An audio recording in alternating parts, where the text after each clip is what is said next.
नमस्कार साथियों, एक बार पुनः आपका स्वागत है NIC classes by Munis YouTube channel पर। जैसा कि आप सभी निरंतर हमारे चैनल से जुड़ रहे हैं और अपनी प्रतिक्रिया भी आप लोग कमेंट के माध्यम से दे रहे हैं। 10 प्रश्नों की श्रृंखला हम लाते हैं आपके लिए, जो कि आगामी प्रतियोगी परीक्षाओं को ध्यान में रखकर बनाई गई है। और जहाँ जहाँ भी सामान्य अध्ययन आपसे पूछा जाएगा, वहाँ पर यह जो हमारी 10 प्रश्नों की श्रृंखला है, यह बहुपयोगी सिद्ध होगी और इसे सामान्य अध्ययन की मूल विषय वस्तु में शामिल विषयों को देख करके बनाया गया है। प्रीवियस ईयर के क्वेश्चन पेपर भी इसमें शामिल किए गए हैं और करंट अफेयर्स भी इसमें हम शामिल करते हैं। तो बिना देरी किए हुए आज की श्रृंखला को हम शुरू करते हैं और हमारी आज की श्रृंखला का पहला प्रश्न आपके सामने है, जो कि रोज की भांति भारतीय राजव्यवस्था से ही यह प्रश्न लिया गया है। प्रश्न आपके सामने है, केंद्रीय मंत्रियों की संख्या लोकसभा के कुल सदस्यों के कितने प्रतिशत पर सीमित कर दी गई है? केंद्रीय मंत्रियों की संख्या लोकसभा के कुल सदस्यों के कितने प्रतिशत पर सीमित कर दी गई है? 4 विकल्प यहां पर आपके सामने हैं, 10%, 15%, 25% और 5%। तो हमारे आज के इस पहले प्रश्न का सही जवाब है। हम उम्मीद करते हैं कि आप सही उत्तर तक पहुंच चुके होंगे, क्योंकि आप में से बहुत सारे छात्रों का सुझाव था कि हमें कुछ समय दिया जाए अपना उत्तर चुनने के लिए। तो उम्मीद करते हैं कि आप अपने उत्तर तक पहुंच गए होंगे।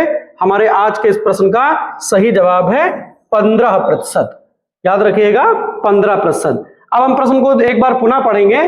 केंद्रीय मंत्रियों की संख्या लोकसभा के कुल सदस्यों के कितने प्रतिशत पर सीमित कर दी गई है? अर्थात यह व्यवस्था प्रारंभ में नहीं थी और इसे एक संविधान संशोधन के द्वारा लागू किया गया है। मंत्री परिषद के आकार को सीमित करने की प्रणाली को इसमें अपनाया गया है और भारत में केंद्र तथा राज्यों के मध्य समान संसदीय शासन प्रणाली को अपनाया गया है। यह भी आपको ध्यान रखना है। तो 15% कब कर दी गई, इसके लिए कौन सा संविधान संशोधन हुआ, हम लोग ये भी जानेंगे। तो संविधान संशोधन हुआ था 51वां, ठीक है, याद रखिएगा। 91 अमेंडमेंट जो है, 91वां संविधान संशोधन कब हुआ? 91वां संविधान संशोधन कब होता है? तो यह संविधान संशोधन होता है वर्ष 2003 में, ठीक है। आपको क्रम याद रखना, संविधान संशोधन का कौन सा है? 91 है, 91 अमेंडमेंट है और वर्ष 2003 में यह हुआ है। इसके द्वारा मंत्री परिषद का आकार सीमित कर दिया गया है और यह राज्य और केंद्र दोनों पर लागू है, याद रखिएगा। तो केंद्र में किसकी संख्या का 15%? तो आपको याद रखना है लोकसभा की कुल सदस्य संख्या का 15%, मंत्री परिषद के लिए 15%। और राज्य में, तो राज्य में याद रखना है, राज्य में विधानसभा की कुल सदस्य संख्या का 15%। याद रखिएगा, केंद्र में संसद में 2 सदन होते हैं, एक उच्च सदन, एक निम्न सदन, और निम्न सदन को कहा जाता है लोकसभा। तो लोकसभा की कुल सदस्यों की संख्या का 15% का आकार मंत्रिपरिषद का रह सकता है और राज्यों में निम्न सदन होता है विधानसभा। तो विधानसभा की कुल सदस्य संख्या का 15% आकार राज्य मंत्रिपरिषद का हो सकता है। संविधान संशोधन आपको याद रखना है, 91 यहां पर दिया हुआ है। कब हुआ है? वर्ष भी आपको जरूर याद रखना है, वर्ष 2003 में, ठीक है। 15% याद रखना है और निचले सदन की कुल सदस्य संख्या का 15%, ये भी आपको याद रखना है। लोकसभा को यहां पर वरीयता इसलिए दी गई क्योंकि लोकसभा में बहुमत दल का नेता ही प्रधानमंत्री होता है और राज्यों में विधानसभा को वरीयता इसलिए दी गई क्योंकि राज्य विधानमंडल के निचले सदन अर्थात विधानसभा में बहुमत दल का नेता मुख्यमंत्री होता है, जो कि राज्य मंत्रिपरिषद का सबसे वरिष्ठतम सदस्य होता है, और प्रधानमंत्री केंद्रीय मंत्रिपरिषद का सबसे वरिष्ठतम सदस्य होता है। आपसे यह भी पूछा जा सकता है कि निम्नलिखित में से कौन सा संविधान संशोधन है जिसके द्वारा मंत्रिपरिषद के आकार को सीमित कर दिया गया? तो आपको याद रखना है 91, ठीक है, 91 याद रखना है और वर्ष आपको जरूर कंठस्थ कर लेना है 2003। आगे हम बढ़ते हैं अगले प्रश्न पर। अगला प्रश्न हमारा है, योजना आयोग के प्रथम उपाध्यक्ष कौन थे? ऐसे प्रश्न प्रीवियस ईयर के पेपर में पूछे गए हैं। जैसा कि मैंने अभी प्रारंभ में आपको बताया कि इसको सीरीज को हम बनाने से पहले बहुत सारे पीवाईक्यू को भी देखते हैं और बहुत सारे आयोगों के पाठ्यक्रम को भी देखा जाता है। तो उसी के आधार पर हमारी टीम के द्वारा ये 10 प्रश्नों की श्रृंखला आपके लिए तैयार की जाती है और हमारा प्रयास रहता है कि सही विकल्प के साथ साथ बचे विकल्पों पर भी हम चर्चा करें ताकि ज्यादा से ज्यादा चीजें आपको मिल सके। तो 4 विकल्प यहां पर दिए गए हैं। योजना आयोग के प्रथम उपाध्यक्ष कौन थे? केसी नियोगी, सुकुमार सेन, गुलजारी लाल नंदा और जीवी बावलंकर। हम उम्मीद करते हैं कि आप अपने उत्तर तक पहुंच गए होंगे, आपने कुछ तो जज किया होगा। तो हमारे आज के इस प्रश्न का सही जवाब है गुलजारी लाल नंदा। याद रखिएगा, गुलजारी लाल नंदा योजना आयोग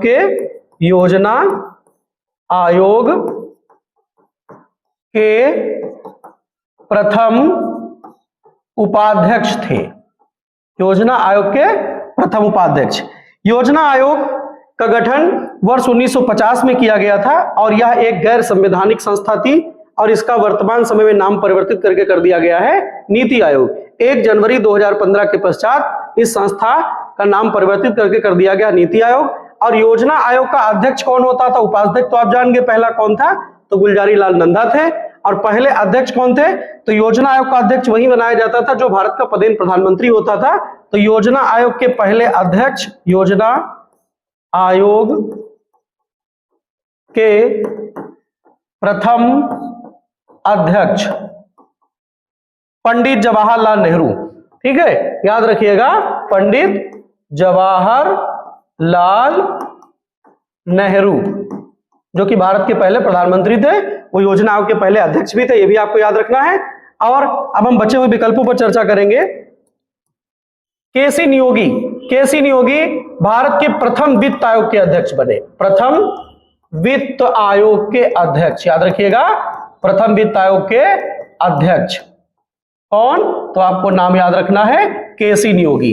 केसी नियोगी प्रथम वित्त आयोग के अध्यक्ष बनाए गए थे, ये भी याद रखिएगा। और योजना आयोग का गठन यदि आपसे पूछ लिया जाए कि किस समिति की सिफारिश पर हुआ था, तो नाम आपको याद रखना, केसी नियोगी समिति की सिफारिश पर ही योजना आयोग का गठन किया गया था, यह भी आपको याद रखना है। केसी नियोगी समिति की सिफारिश पर योजना आयोग का गठन भी किया गया था।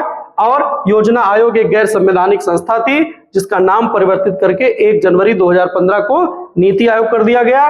और योजना आयोग के पहले उपाध्यक्ष, जैसा कि प्रश्न आपसे पूछा गया, गुलजारी लाल नंदा थे। और योजना आयोग के पहले उपाध्यक्ष कौन थे? तो याद रखना आपको, पंडित जवाहरलाल नेहरू। पंडित जवाहरलाल नेहरू योजना आयोग के पहले अध्यक्ष थे। आगे बढ़ते हैं, जो विकल्प बचे हुए हैं उन पर भी हम चर्चा करेंगे। सुकुमार सेन भारत के प्रथम चुनाव आयुक्त बने। प्रथम चुनाव आयुक्त, प्रथम चुनाव आयुक्त।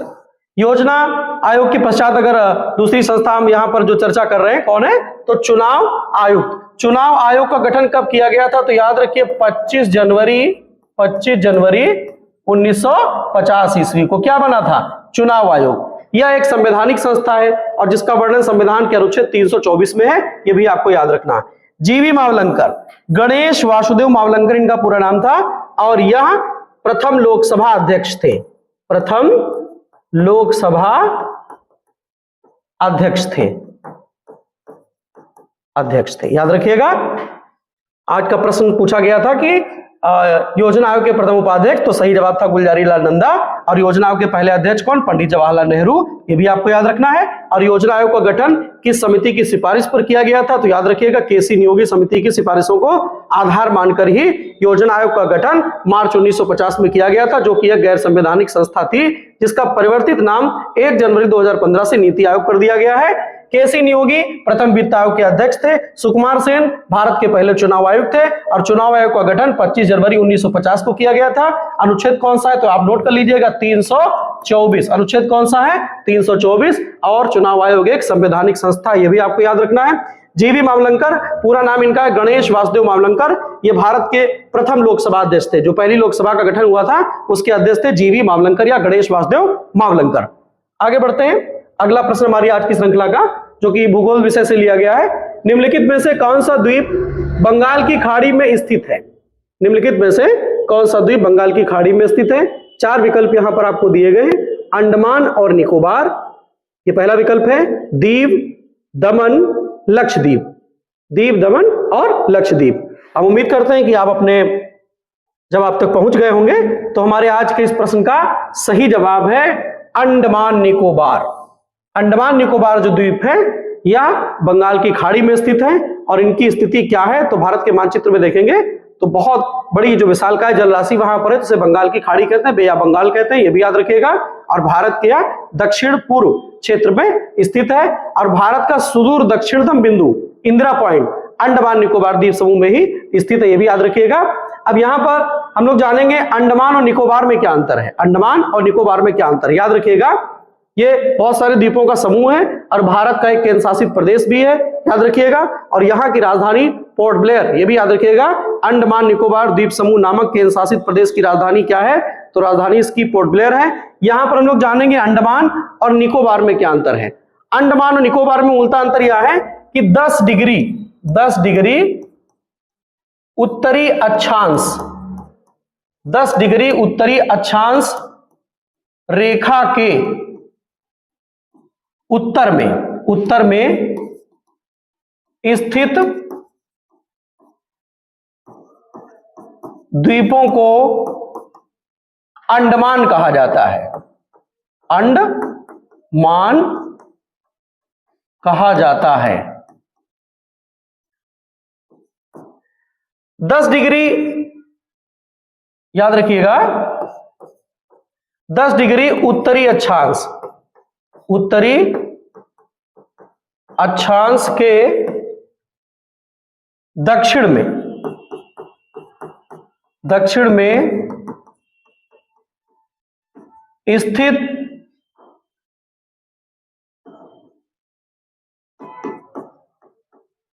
द्वीपों को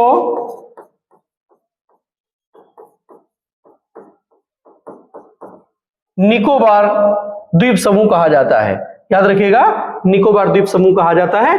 तो 10 डिग्री उत्तरी अक्षांश रेखा के जो उत्तर में द्वीप स्थित हैं उनको अंडमान कहा जाएगा, अंडमान द्वीप समूह कहा जाएगा। और 10 डिग्री उत्तरी अक्षांश रेखा के जो दक्षिण में द्वीप स्थित है उनको निकोबार द्वीप कहा जाएगा, ये भी याद रखना है आपको। अब हम बचे हुए विकल्पों पर चर्चा करेंगे जो कि हमारी इस टेस्ट सीरीज को आपके लिए स्पेशल बनाते हैं। दमन और दीव, दमन द्वीप 26 जनवरी वर्ष 2020 के पूर्व ये 2 अलग अलग केंद्र शासित प्रदेश थे, लेकिन 26 जनवरी याद रखिएगा, 26 जनवरी 2020 ईस्वी को दमन और दमन दीव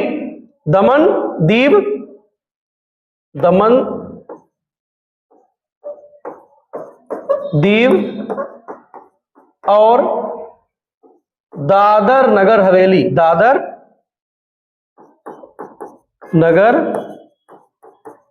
हवेली को एक में विलय कर दिया गया, एक में विलय कर दिया गया। याद रखिएगा, दमन दीव पहले एक केंद्र शासित प्रदेश हुआ करता था, लेकिन 26 जनवरी 2020 को दमन दीव में दादर नगर हवेली को विलय कर दिया गया। अब इसका पूरा नाम है दमन दीव दादर नगर हवेली और इसे एक केंद्र शासित प्रदेश बना दिया गया है। दमन और दीव ये अलग अलग द्वीप हैं और इनकी स्थिति क्या है तो ये अरब सागर में है। याद रखिएगा, अरब सागर में है। और लक्षद्वीप ये भारत का एक केंद्र शासित प्रदेश है जो कि वर्तमान में सबसे छोटा केंद्र शासित प्रदेश है। और इसका क्षेत्रफल कितना है तो मैं पूर्व के वीडियो में आपको बता चुका हूं। इसका क्षेत्रफल 32 वर्ग किलोमीटर है, 32 वर्ग किलोमीटर है। राजधानी यहां की कामारत्ती है और इसकी स्थिति भी अरब सागर में है, अरब सागर में। याद रखिएगा, हम एक बार पुनः निम्नलिखित प्रश्न को दोहराएंगे। निम्नलिखित में से कौन सा द्वीप बंगाल की खाड़ी में है तो अंडमान और निकोबार जो द्वीप है वो बंगाल की खाड़ी में स्थित है। 10 डिग्री उत्तरी अक्षांश रेखा के उत्तर में स्थित द्वीपों के समूह को अंडमान कहा जाता है और 10 डिग्री उत्तरी अक्षांश रेखा के दक्षिण में जो द्वीप स्थित है उनको निकोबार कहा जाता है। दीव और दमन और दीव एक केंद्र शासित प्रदेश के रूप में जाने जाते थे। इनकी भौगोलिक स्थिति कहां पर है, तो अरब सागर में है, याद रखिएगा। और 26 जनवरी वर्ष 2020 को दमन दीव और दादर नगर हवेली को एक में विलय कर दिया गया है। दोनों को मिलाकर के एक केंद्र शासित प्रदेश बनाया गया है, यह भी आपको याद रखना है। लक्षद्वीप क्षेत्रफल के आधार पर भारत का सबसे छोटा केंद्र शासित प्रदेश है। इसका क्षेत्रफल मात्र 32 वर्ग किलोमीटर है। कावारत्ती यहाँ की राजधानी है और इसकी भौगोलिक स्थिति भी अरब सागर में है, याद रखिएगा, इसकी भौगोलिक स्थिति भी अरब सागर में है। आगे बढ़ते हैं, अगला प्रश्न हमारी श्रृंखला का, जनगणना 2011 के अनुसार उत्तर प्रदेश के सर्वाधिक औसत साक्षरता दर वाले जनपदों का अवरोही क्रम क्या है, याद रखिएगा। यहां पर आपसे आरोही पूछा गया है कि अवरोही पूछा गया, तो यहां पर अवरोही क्रम आपसे पूछा गया है। 4 विकल्प यहां पर आपको दिए गए हैं। पहला विकल्प है गौतम बुद्ध नगर, कानपुर नगर या औरैया। दूसरा विकल्प है गौतम बुद्ध नगर, औरैया, कानपुर नगर। तीसरा विकल्प है गाजियाबाद, कानपुर नगर और इटावा। चौथा और अंतिम विकल्प है गाजियाबाद, कानपुर नगर और लखनऊ। तो हमारे आज के इस प्रश्न का सही जवाब हम बताएं उससे पहले आप सही उत्तर तक पहुंच गए होंगे। पहला विकल्प यहां पर सही है, गौतम बुद्ध नगर, कानपुर नगर और औरैया। गौतम बुद्ध नगर, कानपुर नगर और औरैया जो जनपद है, या जनगणना 2011 के अनुसार उत्तर प्रदेश के सर्वाधिक साक्षरता दर वाले जनपदों का अवरोही क्रम है, याद रखिएगा, अवरोही क्रम है। 3 जनपद यहां पर आपको दिए गए, तो जो पहला विकल्प है यह सही है, याद रखिएगा। आगे बढ़ते हैं, अगला प्रश्न हमारा है, सिंधु घाटी सभ्यता का कौन सा स्थल यूनेस्को की विश्व धरोहर सूची में शामिल है। यह प्रश्न प्राचीन भारत के इतिहास और आर्ट कल्चर और करंट अफेयर्स सबको जोड़ करके बनाया गया है, याद रखना है आपको। सिंधु घाटी सभ्यता का कौन सा स्थल यूनेस्को की विश्व धरोहर सूची में शामिल है। 4 विकल्प यहां पर दिए गए हैं। पहला विकल्प है आलमगीरपुर, दूसरा विकल्प है दैमाबाद, तीसरा विकल्प है लोथल और चौथा और अंतिम विकल्प है धौलावीरा। तो हमारे आज के इस प्रश्न का सही जवाब हम बताएं इससे पहले आप अपने विकल्प तक पहुंच गए होंगे। तो हमारे आज के इस प्रश्न का सही जवाब है धौलावीरा। धौलावीरा भारत में स्थित ऐसा स्थल है सिंधु घाटी सभ्यता का जो यूनेस्को की विश्व धरोहर सूची में शामिल, याद रखिएगा, यूनेस्को की विश्व धरोहर सूची में शामिल है। और इसको क्यों शामिल किया गया, तो कुशल जल प्रबंधन, याद रखिएगा, कुशल जल प्रबंधन के कारण, कुशल जल प्रबंधन के कारण इसे शामिल किया गया है। और इसकी भौगोलिक स्थिति क्या है, तो किस राज्य में पड़ेगा वर्तमान में, तो ये गुजरात राज्य में पड़ेगा, गुजरात राज्य में स्थित है, यह भी आपको याद कर लेना है। आपसे पूछा जाएगा कि धौलावीरा को क्यों शामिल किया गया, तो जो यहाँ का जल प्रबंधन था, जल निकासी की व्यवस्था थी, उसकी समुचित प्रबंधन शैली को देखते हुए इसे यूनेस्को की विश्व धरोहर सूची में शामिल किया गया है। अब हम बचे हुए विकल्पों पर चर्चा करेंगे। तो पहला विकल्प दिया है आलमगीरपुर, यह सिंधु घाटी सभ्यता का सबसे पूर्वी स्थल है, याद रखिएगा, यह सिंधु घाटी सभ्यता का सबसे पूर्वी स्थल है, सबसे पूर्वी स्थल है, ये इसकी खास बात है, पूर्वी स्थल है। और यह है कहां पर, तो यह उत्तर प्रदेश में स्थित है, उत्तर प्रदेश में मेरठ के निकट, उत्तर प्रदेश में मेरठ के निकट है। और किस नदी के किनारे, अगर यह भी आपसे पूछ लिया जाए तो आपको याद रखना नदी का नाम है हिंडन, हिंडन नदी के किनारे है। और हिंडन अगर पूछ लिया जाए किसकी सहायक है, तो हिंडन यमुना की सहायक है, याद रखिएगा, हिंडन यमुना की सहायक नदी है। दैमाबाद कहां पर है, तो दैमाबाद सिंधु घाटी सभ्यता का सबसे दक्षिणी स्थल है। यह सिंधु घाटी सभ्यता का दक्षिणतम स्थल है, दक्षिणतम स्थल है। और यह कहां स्थित है, तो याद रखिएगा, यह प्रवरा नदी के किनारे, प्रवरा नदी के किनारे स्थित है। किस राज्य में है, तो याद रखिएगा, महाराष्ट्र में, महाराष्ट्र में स्थित है। और जैसे आपसे पूछा गया कि हिंडन किसकी सहायक नदी है, तो यहां पर हमने लिख दिया यमुना। तो प्रवरा किसकी सहायक नदी है, तो प्रवरा गोदावरी की सहायक नदी है, याद रखिएगा, प्रवरा गोदावरी की सहायक नदी है, सहायक नदी है, याद रखिएगा। लोथल, लोथल कहाँ है? तो लोथल गुजरात में है, गुजरात राज्य में स्थित है और यह भोगवा नदी के किनारे, कौन सी नदी है? तो नदी का नाम रखना है भोगवा, याद रखना आपको। और लोथल क्या था? तो एक बंदरगाह था, बंदरगाह या गोदीबाड़ा या पत्तन नगर, ठीक है, याद रखिएगा, या इसको डाकयार्ड भी कहा गया है। अब एक बार हम प्रश्न को पुनः पढ़ेंगे। सिंधु घाटी सभ्यता का कौन सा स्थल यूनेस्को की विश्व धरोहर सूची में शामिल है? 4 विकल्प आपको दिए गए थे, आलमगीरपुर, दैमाबाद, लोथल और धोलावीरा। तो हमारे आज के इस प्रश्न का सही जवाब था धोलावीरा। आपसे पूछा जा सकता है कि धोलावीरा को क्यों शामिल किया गया, तो आप बताएंगे कुशल जल प्रबंधन के कारण गुजरात राज्य में यह स्थित है, यह भी याद रखना है। आलमगीरपुर सिंधु घाटी सभ्यता का सबसे पूर्वी स्थल है, उत्तर प्रदेश के मेरठ के निकट यह स्थित है और हिंडन नदी के किनारे है और हिंडन यमुना की सहायक नदी, ये भी आपको याद रखना है। दैमाबाद सिंधु घाटी सभ्यता का दक्षिणतम स्थल है और प्रवरा नदी के किनारे है, महाराष्ट्र राज्य में है और प्रवरा गोदावरी की सहायक नदी है।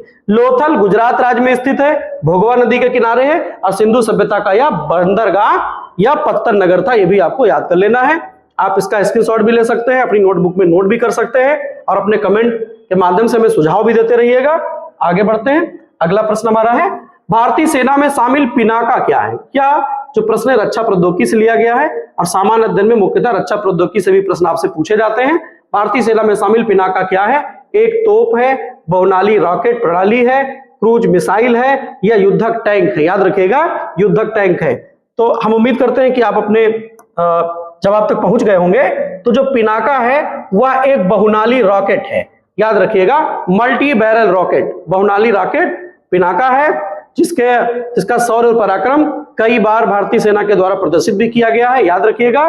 यह एक बहुनाली रॉकेट है जो कि भारतीय सेना का एक मजबूत स्तंभ माना जाता है, यह भी याद रखिएगा। अब बचे विकल्पों पर चर्चा करेंगे।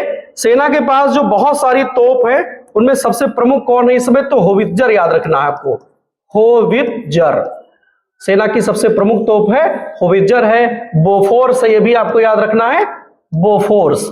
यदि आपसे पूछ लिया जाए सेना की प्रमुख तोप बताइए तो होवित्जर और बोफोर्स का नाम लेंगे आप। आपसे पूछा जाएगा बहुनाली रॉकेट क्या है, तो आपको पिनाका नाम याद रखना है। और क्रूज मिसाइल की अगर हम बात करेंगे तो भारतीय सेना सहित दुनिया की सबसे खतरनाक क्रूज मिसाइल जो भारत और रूस के संयुक्त प्रयास से बनाई गई ब्रह्मोस, यह भी याद रखिएगा, ब्रह्मोस, ठीक है। ये ब्रह्मोस भारत और रूस, भारत और रूस का संयुक्त उपक्रम है या ब्रह्मोस, जो कि क्रूज मिसाइल है और दुनिया की सबसे खतरनाक मिसाइल मानी जाती है, ब्रह्मोस। युद्धक टैंक हमारे पास कौन है? तो हमारे पास अर्जुन नाम का टैंक है, अर्जुन है। हमारे पास भीष्म नाम का भी टैंक है, याद रखिएगा।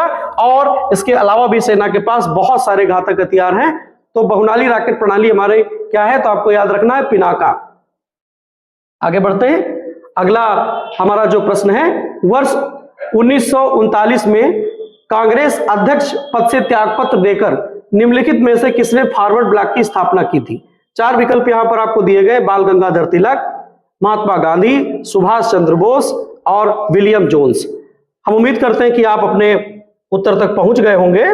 तो हमारे आज के इस प्रश्न का सही जवाब है सुभाष चंद्र बोस। सुभाष चंद्र बोस लगातार 2 वर्ष कांग्रेस के अध्यक्ष बनते हैं और यह घटनाक्रम सामान्य नहीं था। इस घटनाक्रम के परिप्रेक्ष्य में बहुत सारे उतार चढ़ाव भी आए। तो वर्ष 1938, याद रखिएगा आप, वर्ष 1938 में कहां पर कांग्रेस का अधिवेशन होता है? तो याद रखना आपको है 38 और 39, 2 अधिवेशन बड़े इंपॉर्टेंट है। प्रश्न यहां पर आपसे पूछा गया है 39 से। तो 38 का अधिवेशन होता है हरिपुरा अधिवेशन, और इसकी अध्यक्षता कौन करता है? तो आपको याद रखना है सुभाष चंद्र बोस। तत्पश्चात अगला अधिवेशन होता है वर्ष 1939 में। 39 में कहां होता है? तो याद रखना त्रिपुरी अधिवेशन। त्रिपुरी अधिवेशन की अध्यक्षता कौन करता है? तब भी आपका जवाब होगा सुभाष चंद्र बोस। और त्रिपुरी अधिवेशन में सुभाष चंद्र बोस ने पट्टाभ सीतारमैया को पराजित किया था, यह भी याद रखिएगा। और विवाद की स्थिति में उन्होंने कांग्रेस से त्यागपत्र दे दिया और उसी वर्ष अर्थात 1939 में उन्होंने एक नई पार्टी बना ली जिसका नाम था फॉरवर्ड ब्लॉक। याद रखिएगा 1938 का अधिवेशन हरिपुरा में होता है, 1939 का अधिवेशन त्रिपुरी में होता है। दोनों की अध्यक्षता सुभाष चंद्र बोस के द्वारा की जाती है। और वर्ष 1939 में, जैसा प्रश्न आपसे पूछा गया है, सुभाष चंद्र बोस के द्वारा भारतीय राष्ट्रीय कांग्रेस को त्यागपत्र दे दिया जाता है और नई पार्टी फॉरवर्ड ब्लॉक के नाम से बनाई जाती है। अब हम बचे हुए विकल्पों पर चर्चा करेंगे। पहले विकल्प में बाल गंगाधर तिलक। बाल गंगाधर तिलक ने होम रूल लीग आंदोलन चलाया था। होम रूल आंदोलन चलाया था, याद रखिएगा। दो होम रूल लीग आंदोलन चले थे, एक एनी बेसेंट के नेतृत्व में और एक बाल गंगाधर तिलक के नेतृत्व में। महात्मा गांधी के द्वारा बहुत सारी संस्थाएं बनाई गई, दक्षिण अफ्रीका से लेकर के भारत तक। उसमें बहुत सारी संस्थाओं के नाम आते हैं, जैसे हरिजन सेवक संघ, हरिजन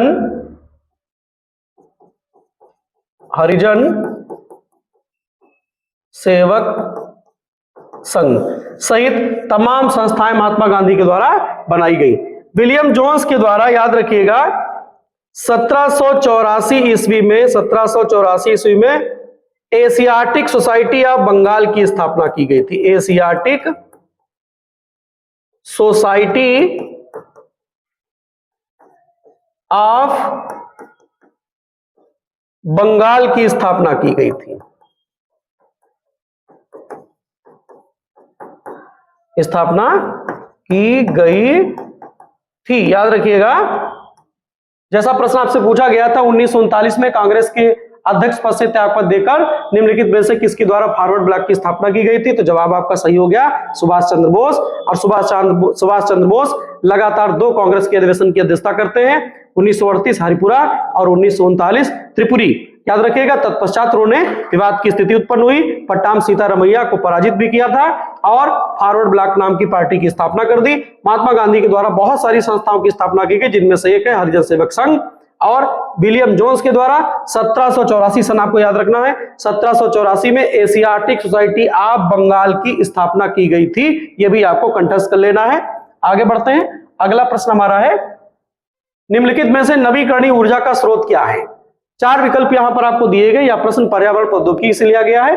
कोयला, भूतापी ऊर्जा, केरोसिन और उपरोक्त सभी। हम उम्मीद करते हैं कि आप अपने जवाब तक पहुंच गए होंगे।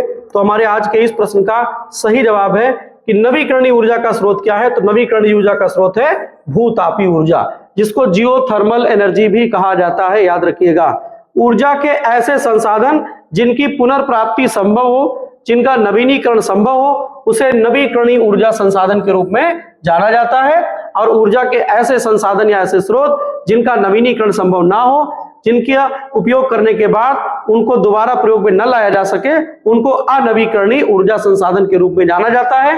तो जो हमारे 4 विकल्प यहां पर दिए थे, उसमें से हमारा सही उत्तर हो गया भूतापी ऊर्जा, जियोथर्मल एनर्जी भी आपको याद रखना है। आगे बढ़ते हैं, जो कि आज के प्रश्न की हम व्याख्या करते हैं। कोयला एक जीवाश्म ईंधन है, याद रखिएगा।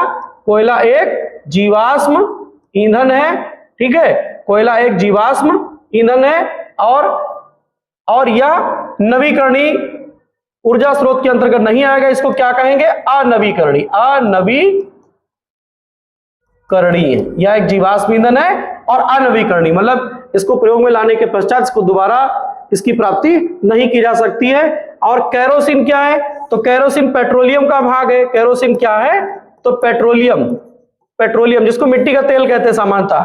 और पेट्रोलियम भी एक जीवाश्म ईंधन है, और पेट्रोलियम भी यदि जीवाश्म है तो अनवीकरणीय है। अनवीकरणीय ऊर्जा संसाधन के रूप में जाना जाएगा, याद रखिएगा। तो भूतापी ऊर्जा जो है वह नवीकरणीय ऊर्जा संसाधन के रूप में गिना जाता है। आगे बढ़ते हैं।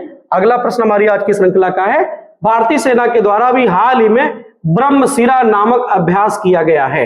यह बहुत चर्चित है। भारत सहित दुनिया के तमाम समाचार पत्र पत्रिकाओं में इसको प्रमुखता से स्थान दिया गया है। भारतीय सेना के द्वारा अभी हाल ही में ब्रह्मशिरा नामक अभ्यास कहां किया गया है? 4 विकल्प आपके सामने है, राजस्थान, उत्तराखंड, उत्तर प्रदेश और गुजरात। याद रखिएगा, राजस्थान, उत्तर प्रदेश, उत्तराखंड और गुजरात। हम उम्मीद करते हैं कि आप अपने सही उत्तर तक पहुंच गए होंगे। जो भी आपका गेस होगा, तो इस प्रश्न का सही जवाब है गुजरात। याद रखिएगा, भारत की जो हमारी सेनाएं हैं, इन्होंने त्रिशूल नाम से युद्धाभ्यास किया था, उसी में शामिल है ये ब्रह्मशिरा नाम का युद्धाभ्यास। इसमें कौन कौन शामिल हुआ और कहां हुआ ये जानना बहुत जरूरी, याद रखिएगा। तो ये कहां पर हुआ है, तो ये कच्छ, गुजरात के कच्छ रण वाले क्षेत्र में हुआ है। कहां पर हुआ, कच्छ और क्रीक, कच्छ और क्रीक, कच्छ और क्रीक क्षेत्र में हुआ है। कहां पर, गुजरात में, याद रखिएगा। जो कच्छ के रण के आसपास का क्षेत्र है वहां पर ये हुआ है।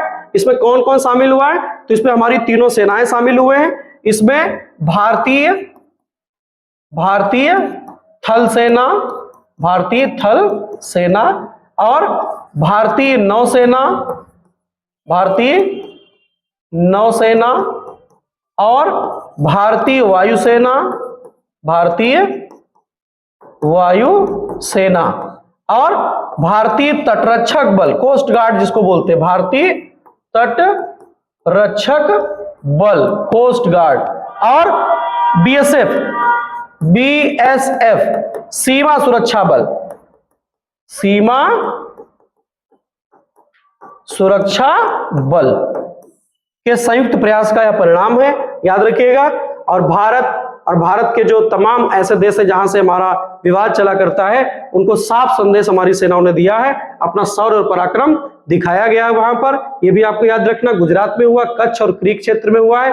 भारतीय थल सेना अर्थात इंडियन आर्मी भी शामिल हुई है, इंडियन नेवी भी शामिल हुई है, इंडियन एयरफोर्स भी शामिल हुई है और कोस्ट गार्ड और सीमा सुरक्षा बल बीएसएफ के लोग इसमें शामिल हुए हैं, इसलिए यह बेहद खास हो जाता है और बहुत ज्यादा चर्चा में है। तो यहां से सवाल बनने की संभावना बनती है। आगे बढ़ते हैं, जो कि आज की श्रृंखला का हमारा अंतिम प्रश्न है।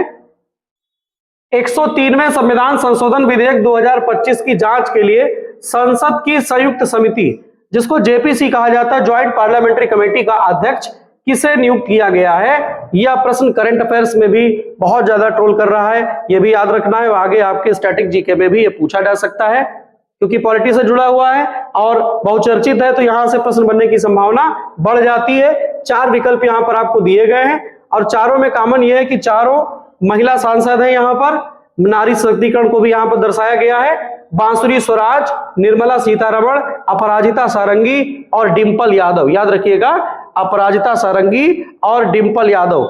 4 विकल्प यहां पर दिए गए हैं। हम उम्मीद करते हैं कि आप अपने विकल्प तक पहुंच गए होंगे। तो हमारे आज के इस प्रश्न का सही जवाब है अपराजिता सारंगी। अपराजिता सारंगी भारतीय जनता पार्टी की सांसद है, महिला सांसद नहीं है, भारतीय जनता पार्टी की महिला सांसद है और भुवनेश्वर लोकसभा सीट से यह सांसद है। और भुवनेश्वर कहां है, तो आपको याद रखना उड़ीसा में है, उड़ीसा राज्य की राजधानी है, वहां से ये सांसद हैं। ये भी आपको याद रखना, ये पूछा जा सकता है आपसे कि अपराजिता सारंगी किस दल से है, तो बीजेपी से है। किस लोकसभा क्षेत्र का प्रतिनिधित्व करती हैं, तो भुवनेश्वर। अब भुवनेश्वर कहां है, तो उड़ीसा में, ये भी आपको याद रखना है। और 103वां संविधान संशोधन विधेयक है, यह भी याद रखिएगा। और जेपीसी ज्वाइंट पार्लियामेंट्री कमेटी या संसद की संयुक्त समिति का इनको अध्यक्ष चुना गया है, यह भी आपको याद रखना है। अब हम बचे हुए विकल्पों पर भी चर्चा करेंगे। तो हमारे जो अन्य विकल्प हैं उसमें पहला नाम दिया है बांसुरी स्वराज। बांसुरी स्वराज भी बीजेपी की सांसद है, भारतीय जनता पार्टी की मेंबर ऑफ पार्लियामेंट है। और खास बात यह है कि दिल्ली की पूर्व महिला मुख्यमंत्री, दिल्ली की पूर्व सीएम सुषमा स्वराज की ये बेटी है, याद रखिएगा, सुषमा स्वराज की बेटी है, यह भी आपको याद रखना है। और नई दिल्ली लोकसभा सीट से सांसद है, नई दिल्ली लोकसभा सीट से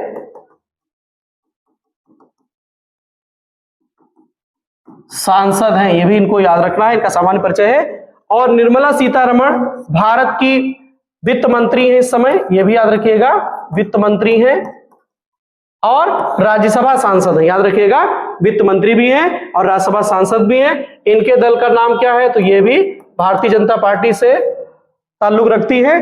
डिंपल यादव, तो डिंपल यादव जी जो हैं वह मैनपुरी लोकसभा सीट से सांसद है। मैनपुरी कहां है, तो याद रखिएगा, मैनपुरी उत्तर प्रदेश लोकसभा सीट से सांसद है। यह भी आपको याद रखना है। प्रश्न आपसे पूछा गया था 103वें संविधान संशोधन विधेयक 2025 की जांच के लिए संसद की संयुक्त समिति जेपीसी या पार्लियामेंट्री जो ज्वाइंट पार्लियामेंट्री कमेटी है उसका अध्यक्ष किसे नियुक्त किया गया? 4 विकल्प आपको दिए गए थे, बांसुरी स्वराज, निर्मला सीतारमण, अपराजिता सारंगी और डिंपल यादव। तो हमारे आज के प्रश्न का सही जवाब था अपराजिता सारंगी।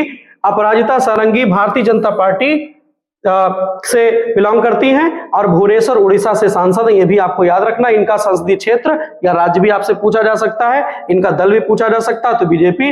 बांसुरी स्वराज दिल्ली की पूर्व महिला मुख्यमंत्री सुषमा स्वराज की बेटी हैं और भारतीय जनता पार्टी नई दिल्ली लोकसभा सीट से यह सांसद हैं। और निर्मला सीतारमण भारत की वित्त मंत्री हैं और राज्यसभा की सांसद, ये भी याद रखिएगा। और डिंपल यादव जी मैनपुरी उत्तर प्रदेश से लोकसभा सीट से सांसद है, ये भी आपको याद रखना है। आपको हमारी यह सीरीज कैसी लगी? आगामी प्रतियोगी परीक्षाओं को ध्यान में रखकर जैसी भी आपकी तैयारी चल रही हो, हमें अपने सुझाव आप कमेंट के माध्यम से देते रहिएगा। धन्यवाद।